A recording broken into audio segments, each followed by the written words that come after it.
I'm a Native American artist for starters, and my artwork is sometimes not easy to define because I do so many different media and so many different subject matters. I handle pain in a lot of different ways, and I think the only reason for that is because I've been painting since I was 8 years old. Sitting at an easel in her studio, surrounded by a palette of brilliant colors, Janie Semple Umsted feels at home. A lifelong artist, she creates by drawing from her past.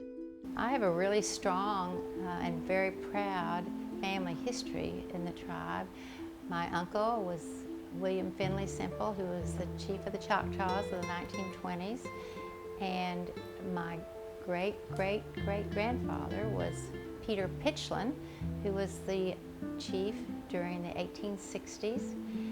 He was actually at the end of the Civil War. Right now, the most things I do right now have to do with the Choctaw tribe and my Native American history and heritage. Because when I was very, very young, it was very much part of our family to talk about our Native American and our Choctaw heritage. She's made a name for herself. Her work hangs in Oklahoma museums, businesses, and homes. And inside Durant's Choctaw Casino Grand Theater and Conference Center, she has 18 works of art. Bold, brilliant, and beautiful. Each piece tells a story. Janie's artwork represents the Choctaw Nation, represents the Trail of Tears, represents our culture here in Southeast Oklahoma and the Choctaw Nation, and it's just a great place to display her art because we have so many of our guests that visit the conference center from all around the United States for our concerts and big conferences and stuff out of Dallas, and everybody talks about how beautiful the Choctaw artwork is, and it's important for us to share our culture because that's what the Choctaw Nation is all about, is our history and our culture.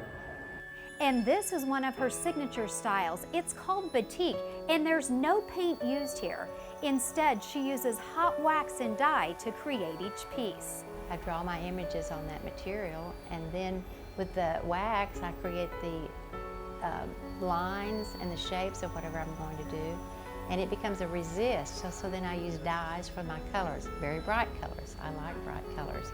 And it's a step-by-step process that not very many people that I know of do. And it works beautifully with the Native American themes because it has almost an antique-looking, ancient look about it. And painting isn't her only gift. Semple Umsted also creates beautiful sculptures, detailed yet simple. I never had really an opportunity to do big pieces of sculpture in bronze until I was 65 years old. And finally I got to do that. Whether sculpting or painting, like all artists, her work is an expression and creative look at her life, a passion that doesn't necessarily always come easy. It's a love-hate relationship for me. It's not, I think, even though it's very much a part of me, it's been something that I've battled with almost. I know that I have the talent, but as I'm creating a piece, it's a challenge every single time. And every single time, the end result is a masterpiece. In Durant, I'm Tina McGarry, Discovering Oklahoma.